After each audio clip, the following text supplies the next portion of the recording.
Welcome back, everybody, and welcome to David Watt. David will be presenting today on behalf of the Australian Rail Track Corporation Inland Rail Project. Inland Rail is a project that will enhance supply chains and complete the backbone of the national freight network by providing a transit time of less than 24 hours for freight trains between Melbourne and Brisbane via regional Victoria, New South Wales and Queensland. In New South Wales, Inland Rail is set to provide $2.6 billion in economic benefit and an estimated 5,000 jobs at the peak of construction activity. So please welcome Inland Rail Head of Commercial, David Watt, to the stage. David? Thank you, Nicola, and it's great to be here. Before I start, obviously, and talk about Inland Rail and give you a program update, I'd just like to acknowledge acknowledgement of country. Inland Rail acknowledges the traditional custodians of the land on which we virtually all meet today. And we pay our respects, and my respects to the elders past, present, and emerging. So what are we doing? What is Inland Rail? At its core, what the Inland Rail that you've all heard a lot about, and it's been in the news a fair amount recently, Inland Rail is a 1,700-kilometre rail line.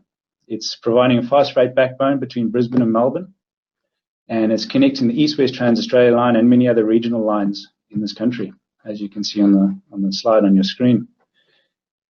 Inland Rail is all about connecting Australia. It's connecting with a freight network that's faster, it's safer, it's more reliable, and it's going to provide a massive change to the supply chain in the country, making Australia very competitive on the global scale.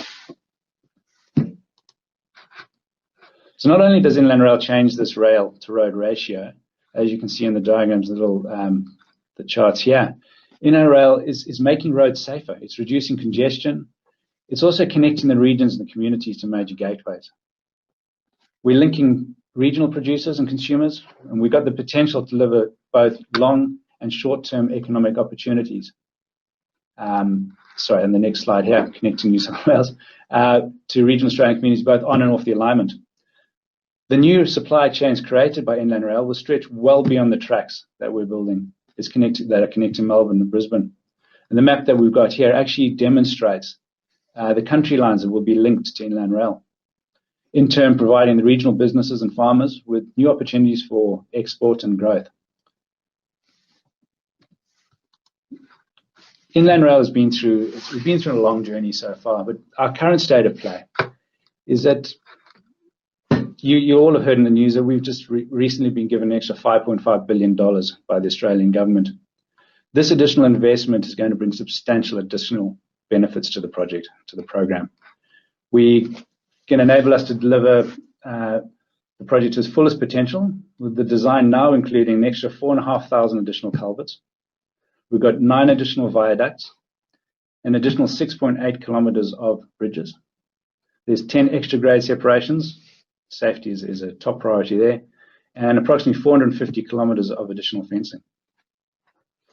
The Inland Rail program, at our current projections, is estimated to create another 21,500 jobs at peak construction. So the project that we're now putting in place after this additional investment is going to generate an economic boost of more than $18 billion to the economy over construction, and over the first 50 years of operations, over and above the cost of delivery. So that's fairly significant by any measure. So to date, we've actually completed one section of Inland Rail and started another. It's not just a concept. Inland Rail is actually a project, it's a live project. We're working hard to get it up and running. We've already commissioned the Parkes to Narromine section in New South Wales. That was commissioned late September and is already operational. In addition to upgrading the 98.5 kilometres of existing rail track, including full rebuild of the rail tracks, rail formation, and supporting structures along the corridor, we've also built an 5.5 kilometres of new rail track near Parkes, known as the Northwest Connection. So following the completion of the Inland Rail, the Parkes to Narromine section will provide a direct rail link between Southeast Queensland, Adelaide and Perth via the Parkes Northwest Connection. So this connection will deliver immediate benefits to the East-West Transcontinental line to Perth. So as I said, the backbone is there, and there's all these other lines that come off it. We've exceeded sustainability. Sustainability is really important to us here at Inland Rail. We've exceeded the targets from Parkes to Narromine through the efficient use of materials and resources. We've also published our second annual sustainability report, reporting on the environmental, the social and economic benefits realized during the 2019-2020 financial year and the progress against key sustainability objectives and targets. This report is available for any of you to go and have a look at on our website. And the ceremonial sod turning for the Narrabri to North Star Phase 1 was a section of Inland Rail was held in November 2020. So those works have started already. This section, Narrabri to North Star, we know there's a lot of acronyms into NS Phase 1, is being delivered through two distinct packages of work, with construction now underway and the initial upgrade of 171 kilometres of existing track. So, focusing on New South Wales and the approvals. The Inland Rail, excuse me for 1 second. We made strong progress with approvals in other parts in New South Wales. As we spoke about, or as I spoke about earlier, Narrabri to North Star Phase 1 was issued with the Environmental Protection and Biodiversity Conservation Act approval, so there's a lot of words to try and get out there, with construction to commence in April 2021. The N2NS, Narrabri to North Star Phase 2, was issued this year, and I asked for what that actually meant because I hadn't come across that term before. The Secretary's Environmental Assessment Requirements approval in October 2020 and is now in reference design. And the Narrabri to Narrabri public exhibition was completed on the 7th of February 2021, or it will be 2020. We're reviewing the submissions and going to prepare our responses to the Department of Planning, Industry and the Environment. So as you can see, we are making significant progress, and this is having a real impact on the industry and on the local communities. Since we started the program, we've awarded nearly $2 billion worth of works. It's a massive amount of money, and we've issued more than 1,300 contracts awarded to suppliers in every state and territory in Australia. As of the 31st of December 2020, Inland Rail had 531 contracts associated with businesses listed in and registered in New South Wales. This is according to the Australian Business Register, at a value of around $400 million. We've just announced a number of major program procurements, which we're working through at the moment, including an $18 million contract to a local Australian business, Voslo, to design and manufacture 200 standard and dual gauge turnouts. This is creating dozens of Australian jobs and is a massive positive step in the economy. We've also awarded major contracts to Inlink, which is a BMD in Fulton Hogan, for the Parkeston Narrabri section, and to Transform Rail, which is John Holland and C Civil, for Narrabri to North Star Phase 1. The request for the proposal for the PPP, the Public-Private Partnership, comprising 3 projects spanning between Gari and Kangaroo in Queensland, has been released to the 3 shortlisted consortia. So there's a lot of work that is happening in the background, a lot of work that's actually ongoing and in progress. So what are we doing to stimulate growth? The slide you can see in front of you just demonstrates a snapshot of what we're actually doing here. There are around 448 live contracts on the go at the moment with a value of around $1.68 billion. This was as of last week. So, and this is a moving target because we issue more every day. So construction contracts, $975 million. I'm not going to read it all out to you, but I mean, the materials, ballast and capping, culverts, turnouts, concrete sleepers, steel rail. There's huge dollar values of work that is being given to the local industry. We've also issued on the services side 10 feasibility design contracts, around $130 million, which includes 3 PPP projects. And there's 4 detailed design contracts awarded around $92 million. As well as that, as well as the major projects and the major material suppliers, we supporting the service providers. There's people supporting us, supporting the project, the accommodation, local shops, bakeries, all those, your little coffee shop that supplies the team on the site. All of that is having an impact to the local community. And from the procurement side, I'm fortunate enough to have a procurement team in my group, and those that I've just mentioned, the major procurements. We also looking at the rail sleeper supply contract, which is tendered and is in the final station of being let. The Civil Works Program Package RFP1, that's been a major push for us at the moment, getting the Central, Northern, Southern, I'll talk about that a bit later on in the presentation, out to the market. And those were submitted. The RFP1 submissions were submitted earlier this week, and the rail corridor package submissions are due next week. I'll explain the difference between those two. We'll very soon be moving into a further shortlisting stage on this, issuing RFP2, as well as some of the early release contract drafts. We understand that every company has got its own process it has to go through to get approval, so we're trying to work with the market in a collaborative way to make sure that we're supporting each other and getting to the end game here. And those drafts will be issued to the selected proponents very shortly. So from that stage on, we'll be selecting the successful tenderers to enter into a collaborative framework. And in that collaborative framework, we'll be working together to develop the best value for money implementation, the best offers under an incentivized target cost deed model. And there'll be several of those. So this is very exciting times for Inland Rail, and we've got a lot of work to do, but so have you guys out there in supporting us in delivering all of this. So one thing, I just put a little bit of a advert in here. There are many opportunities to come and work with us at Inland Rail. We're recruiting from around the regions, actually around the world, for roles at ARDC, but I focus on Australia. So we want you guys to come and apply. This is a typical advert that we placed in a number of regional newspapers recently. So check our website regularly for current updates and opportunities to come and join us as a team or come and support us.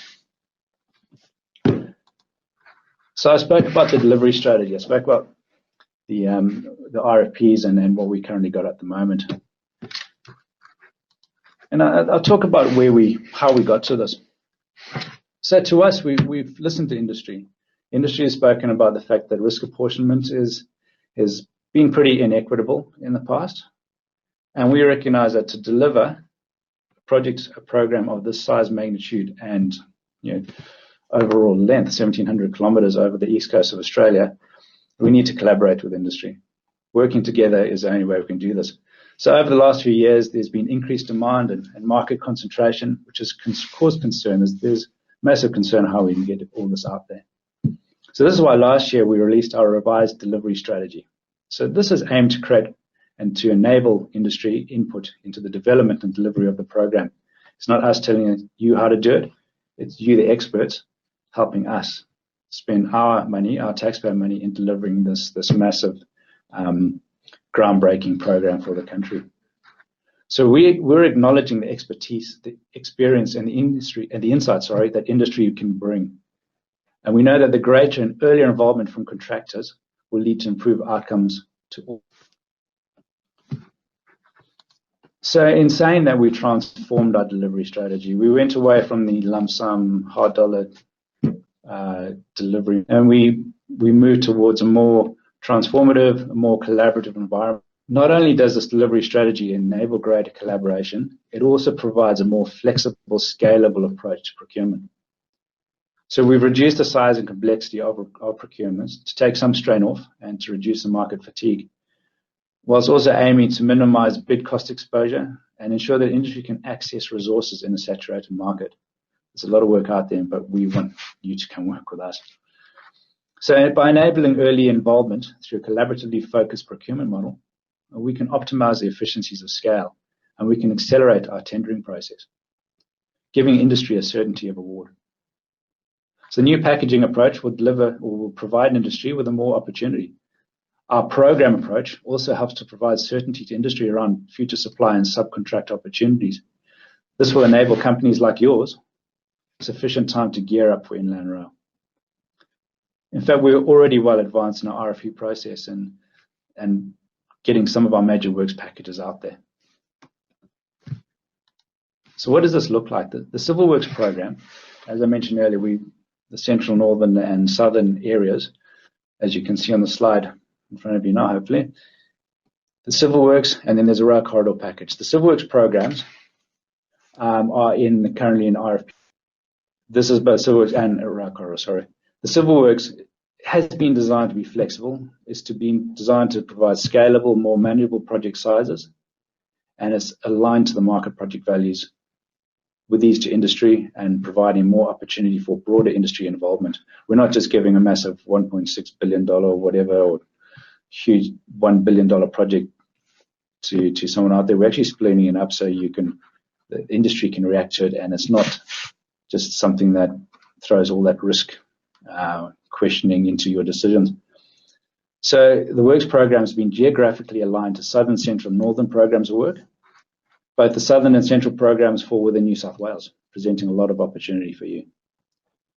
These have been established to design and deliver the civil components of multiple work packages. We feel this is a better reflection of industry dynamics and enables the projects to be developed and delivered dynamically and progressively in general geographical areas. So each civil works program comprises of 3 to 5 civil works packages, as we call them, the CWPs. And these CWPs are being delivered through an incentivized cost deed framework arrangement. This is a first for rail industry in Australia and for a project of this size. And it requires a new way of thinking, and it requires different behaviors, both from us, Inland Rail, and from our contractors. And that's what we're looking for from you guys. We're looking for a different approach. We want to do this together to get the best value for money and to deliver this project on time and within the budgets we have. And as I said earlier, we've just closed the RFP for the Civil Works program, so we're on track to getting that out there. So the next part of that puzzle is the rail corridor program. So I spoke about the civil works going across the geographies, and we've got the rail corridor program sitting on top of that. Now the rail corridor program, was designed to remove the complex rail component from existing inland rail projects. So whereas the other projects we've delivered is more a vertical delivery, you've got rail, you've got civils, you've got just for one section. We've actually split it so that the civils contractors can concentrate on their part, and the complex rail work can have a separate contract over the top of that. So this makes the civil works components accessible by a broader section of the civil contract, and it's made up of 3 key components. So the rail systems itself, the rail systems package is a component of the rail corridor program. It spans all the projects within the inland rail program except Tottenham to Albury, and includes the signalling and the ATMS. The removal of this scope from the civil works also provides for a whole system of visibility and a reduction of handover issues. So your rail corridor delivery contractor will be able to go the whole way through and just have that alignment without worrying about handing over one section to the next. Another component of this is the materials and logistics. So the key enabling components, the materials and logistics includes the procurement, the storage, and the general logistics, how to get these things around, of the rail sleepers and turnouts. Those are the major 3 that we're concerned about and that we've put into this package. It also includes the establishment of materials handling facilities along the corridor. So all the projects within the Inland Rail program, inventory management, and rail welding. And then we've got the rail corridor itself. So all the works above the capping layer, above the red line, fall within the rail corridor contractor's scope. So the rail corridor package is about more than just pure track construction. And whoever gets this part of the works will be responsible for bottom of ballast to top of rail, including laying of ballast, laying of sleepers, rail, and turnouts. So what about the process itself? So the works program, pre-contracts, and implementation process is what we've called it here. So each package within these works programs follows the same linear process. We go from registration of interest, the ROI, to the RFP, to the award, contract award and development phase, followed by detailed design and delivery. So right now we're in the pre-contracts phase. So in enabling phase, it's fundamental to setting each package up for success during the implementation phase. Implementation being known, in other words, in terms of delivery, this is contract sign, we're on the ground, we're delivering what we've planned and work together with to set up in the pre-contracts phase. And what are the critical outputs of pre-contracts? I mean, we took a long time in working out how to establish, how to set up the structure that we've got in place. So, as I said earlier, we've already delivering on committed milestones. We have all the RFPs out to market as we promised in December 2020. And once we have a contractor on board, we'll enter into the development phase. This is where we get to work with our contracting partner to help them develop a tender design, which is a process of progressing and challenging our reference design. We're not telling you how to do it. This is us and you working together to deliver the optimal output to and value for money to the program. So a natural outcome of progressing the design is getting better clarity on the unknowns like geotech and survey. There's construction methodologies out there that we can all learn from and put in place. And this all helps inform how we equitably allocate risk and establish a target cost. It also helps to minimize risk to both inland rail and to our contractors. So getting primary approvals and access land is also fundamental. We need it to transition from pre-contracts to implementation. So we're currently working hard to hold strong on the schedule and to enable the seamless transition of our work packages to our respective contractors.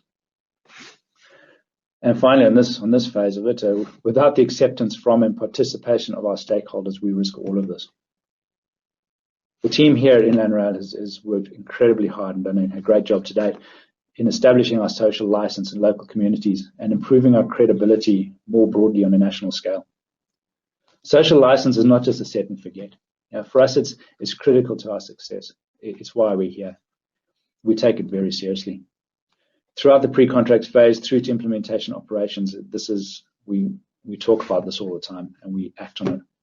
Every contractor, subcontractor, and supplier, no matter what the size, no matter what the contract value, has a part to play in maintaining the social license of the program. So we look at you guys and ourselves to deliver this together. So the timely delivery of these activities is fundamental to the success of each work package. So where are we? What are we doing now? Yes, we're already in February. It's time flies when you're having fun. And so we've set ourselves some ambitious targets when we announced our delivery strategy in September last year. But I'm really pleased to say that we've met every single one of those dates so far. And we're now in the process of evaluating the submissions for civil works programs. And amongst other things, we'll be looking to understand what positive contribution these contractors who have put in their submissions will have on the local community through supply and subcontract opportunities and job creation. So following the evaluation, we'll be inviting shortlisted proponents in the second phase of the RFP. So this is a shorter, more targeted phase. And from there, the next key milestone is to sign up our contracting partners on the 10th of May. I'll put a date to it. And kick off the development phase for the initial first works package in each civil works program. So we're now in 2021. Thank goodness 2020 is behind us and building momentum in 2021. So what are we going to be doing from here? We're commencing construction on Narrabri to North Star Phase 1, as I mentioned earlier. In April, this is dependent on the harvest dependencies. We're going to secure environmental impact statement approvals for Narrabri to Narrabri, from Narrabri to North Star and the Queensland projects. We are looking at submitting the Southern New South Wales environment impact statements in late 2021. And we're going to be awarding delivery strategy packages to the civil works and the rail corridor in late April 2021. And we're also going to be looking to award the PPP in late 2021. So we've got a lot to do this year, and we need your help to do it.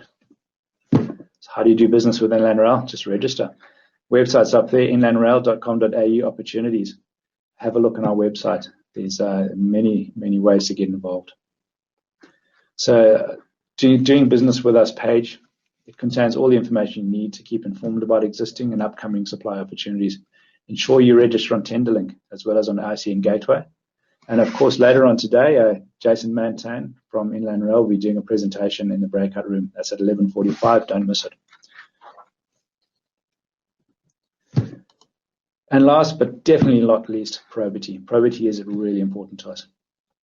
So we have probity objectives, as you can see up on the screen. I'm not going to read them out to you because you guys all know how probity works in our industry. But what we need to ensure that all tenders are evaluated fairly, that no tender is given an unfair advantage, and that no tenderer is unfairly disadvantaged. We have a probity advisor on board. The probity advising team has been here since we started, and they're well versed in what we need to do on this program. So the contact details of our probity advisors, if you have any issues or questions, are Lewin Johnson at Connor Marsden and Associates, and that's his mobile number and email. So feel free to get hold of him. His details are also on our website.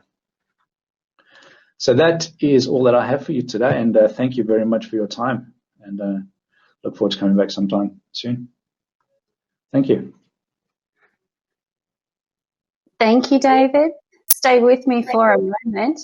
You brought up some really, I suppose, innovative terms that some of the audience may not have encountered before, and I want to come back to probity and social licence. One of the things that I know of your project through my own research is that the social responsibility through procurement and deliverables of Inland Rail, your reputation as an entity, as a capital project, really does precede you.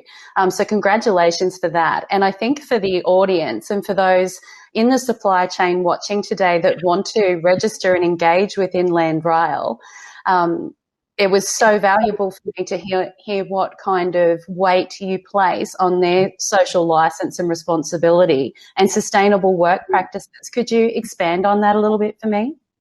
Well, sure. I mean, Inland Rail is not our project. It's all of our projects. It's we're not spending our money. We're not spending a private corporation's money. This is the taxpayers developing a best for Australia project. It's going to help us all. I think there's one slide, unfortunately, you skipped over fairly quickly, but the objective is to make things safer for us. It's a more efficient transport of materials across the backbone of Australia on the East Coast. Is to try and take excess trucks off the roads so that we can have safer roads. And it's supporting linking all the industries and all the different connectivities on our side of the country together. So what right do we have to say, well, this is how it's going to be done, this is who's going to do it, and this is what we're going to spend? So when we say sustainability and we say probity and we need to look at the fairest and best way of doing it whilst engaging with industry, we take that very seriously. So we know that we're caretakers of this program. We are doing this on behalf of the government of the country. And at the end of the day, the outcome is the best value for money for our stakeholders, which is being us Australian people, that we can get from doing that. And by engaging with everyone from the largest contractors through to the smaller suppliers, that's how we do it. It's everybody has a part to play in this. Everybody can play a part in it. And there's enough in it for all of us to contribute.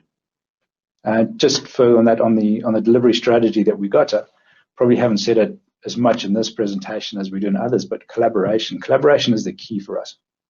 We need to work together. We want to get away from this confrontational claims type contracting that has been prevalent not in Australia but in the whole world.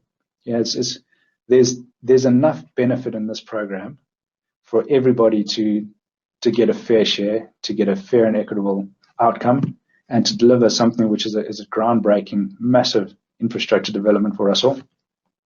It's such an exciting project, nationally for all of us. And as you say, it's not necessarily yours. It belongs to us as a nation, and it will make our freight lines more seamless, more affordable for a lot of industry, and certainly a lot safer.